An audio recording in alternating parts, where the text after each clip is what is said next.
ربنا ہب لنا من ازواجنا و ذریاتنا۔ ہم جب اس دعا میں اللہ تعالیٰ سے حب کے ذریعے دعا مانگتے ہیں کہ اللہ تعالیٰ کہ ہمیں جو بطور تحفہ اور بطور انعام جو ہے یہ رشتہ نصیب کریں، تو پھر ہماری ان رشتوں کے معاملے میں جو ہے وہ سوچ ہی بدل جاتی ہے، اور ہمارا ان کو دیکھنے کا انداز اور ایون شکر جو ہے وہ بالکل بدل جاتا ہے۔ تو پہلی بات تو یہ کہ اللہ تعالیٰ سے ہر تعلق جو ہے وہ اللہ کا انعام سمجھ کے اور اللہ تعالیٰ کا تحفہ سمجھ کے جو ہے وہ قبول کرنا چاہیے۔ پھر دوسری اہم بات یہ کہ اولاد مانگنے سے پہلے جو ہے وہ زوج کو مانگا گیا ہے، شوہر کو مانگا گیا ہے۔ اس کی وجہ کیا ہے کہ جب آپ کے شوہر کے ساتھ تعلقات اچھے ہوں گے تو ظاہری بات ہے کہ اس کے اثرات جو ہیں وہ اولاد کے اوپر بھی پڑیں گے۔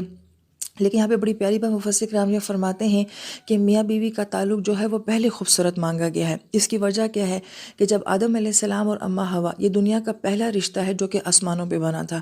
ابھی ماں بھی نہیں، ابھی باپ بھی نہیں، بہن بھائی بھی نہیں، کوئی رشتے بھی آسمان میں نہیں بنے ہیں، سب سے پہلے یہ تعلق وہاں پہ بنا ہے۔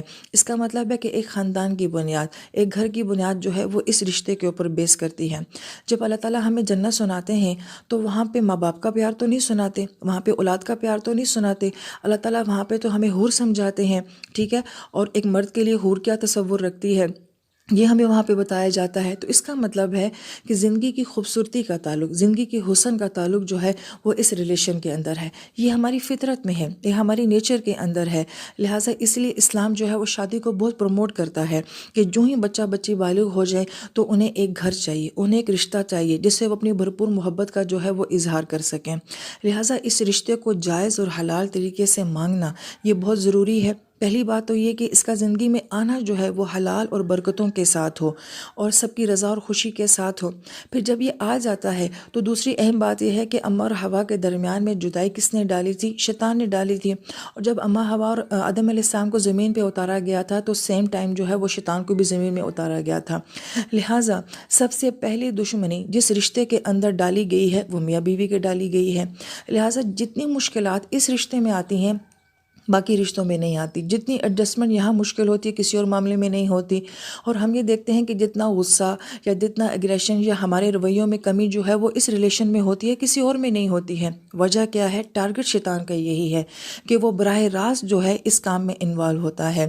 اس لیے کہا گیا کہ اللہ تعالیٰ کہ مجھے میرے شوہر کے ساتھ، یا ایک مرد یہ کہے کہ اللہ تعالیٰ مجھے میری بیوی کے ساتھ جو تعلق نصیب ہو وہ تحفے والا نصیب ہو، کہ میں اس کو دیکھوں تو مجھے ایسا لگے کہ اللہ تعالیٰ نے آپ نے تو مجھے سرپرائز کر دیا ہے ایسی بیوی کو دیکھے، اور بیوی شوہر کو دیکھے تو اللہ تعالیٰ سے کہے کہ اللہ تعالیٰ کہ آپ نے مجھے کتنا خوبصورت تحفہ دیا ہے۔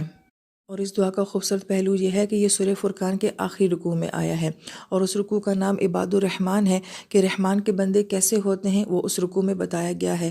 تو گویا کہ یہ دعا رحمان کے بندوں کی دعا ہے کہ جو واقعی رحمان کے بندے ہوتے ہیں وہ اللہ تعالیٰ سے جو ہیں وہ ایک گھریلو زندگی مانگتے ہیں، خوشگوار پرسکون زندگی کا جو ہے وہ سوال کرتے ہیں۔ ہمارے ذہن میں یہ آتا ہے کہ عباد الرحمن وہ ہوں گے جو عبادات مانگیں گے، ذکر مانگیں گے، مراقبہ مانگیں گے، رہبانیت مانگیں گے، لیکن نہیں، رحمان کے بندے جو ہوتے ہیں وہ ایک حلال زندگی مانگتے ہیں، ایک پیور خوبصورت خاندانی زندگی مانگتے ہیں، اور اس گھر کا سکون مانگتے ہیں۔ اور رحمان کے بندوں کی زندگی میں صرف عبادات ہی نہیں ہوتی بلکہ رشتوں کا احترام بھی ہوتا ہے اور رشتوں کا سکون بھی ہوتا ہے۔ اور اس دعا کے ضمن میں علماء کرام یہ فرماتے ہیں کہ پہلے زوج کا ذکر آیا اور پھر اولاد کا ذکر آیا ہے۔ اس کی ایک وجہ یہ بھی ہے کہ شوہر سے جو ہے وہ بیوی کے بارے میں سوال ہوگا، مگر بیوی سے جو ہے وہ شوہر کا سوال نہیں ہوگا، بیوی سے جو ہے وہ اولاد کا سوال ہوگا۔ لہٰذا دعا کا سیکوینس جو ہے وہ ہمیں یہ بتا رہا ہے کہ جب زوج کا تعلق، میاں بیوی کا تعلق آپس میں اچھا ہوگا تو پھر اولاد کا تعلق بھی خوبصورت ہوگا۔